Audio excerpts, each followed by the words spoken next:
The information that we'd find useful would probably be what's available. I think as a carer you come into these things asking what's possible, and you don't always know what there is out there to be able to ask for it. You know, generally social services we find say, well, what do you want? Well, if you don't know what's there, then it's very difficult to know what it is that you want. And so some form of video diary, information booklet or whatever of the things that are available would be very, very useful.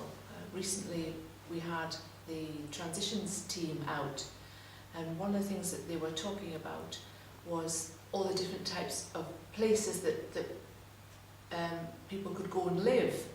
And there's actually a lot more out there than I had thought, and not that we need that at the moment, but it's useful to know that in the future it isn't simply a case of she stays at home or goes into a home, that there are a whole range of other housing accommodation options available that you would find something that was right for you. And that's something, so having examples of things beforehand would be very, very useful. It's available. It would be nice if you had some of the information supplied along with the appointment time, so that you could sift through it before they turn up and start asking questions there and then. So you've got some idea of getting things clear in your own head before you have to start deciding what you want to ask for your child. That makes sense.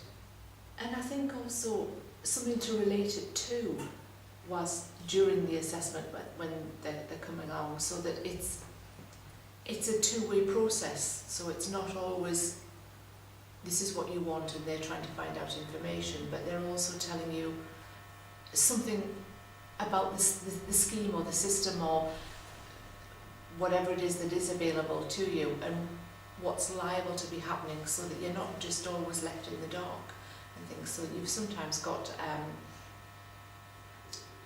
you have no personal connection with the person who is giving you the assessment, so therefore you feel as if you're constantly having to explain things all the time, and you don't necessarily know what their expertise is. So you could say,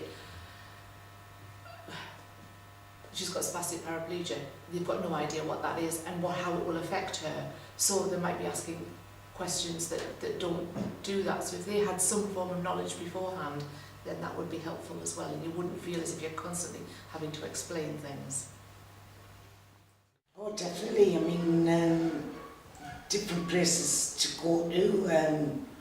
And I would hope and wish that like doctors and nurses had all their medical records all in one place, so they could just flick on a switch and you didn't have to repeat yourself, so that they could divulge straight away exactly what the problem was and be able to pinpoint me in the right direction to where I wanted to be. Why Tony and Andrew needed a personal budget or individual budget for what they were going through at the time, and I think that's what gave me the thought process of what we wanted to do.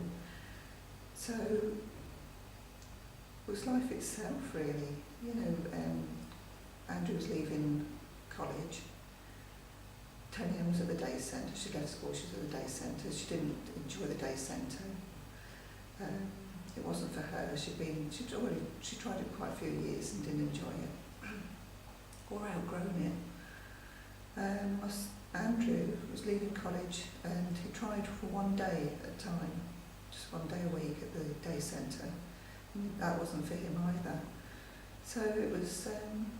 It came to me because we wanted to move on as well. We wanted them to have their lives. They were young adults, and also we wanted to look at them living their own lives rather than mine and Pete's. So we wanted to get them organised as well. You know, help them organise their lives into adulthood. So life did. They knew what I wanted to do for Tony Ann and Andrew, that helped with that process, really. So yeah, through knowing us as a family helped. I was able to explain to somebody what we wanted, and they were able to come up with something. Well, they knew what we wanted, and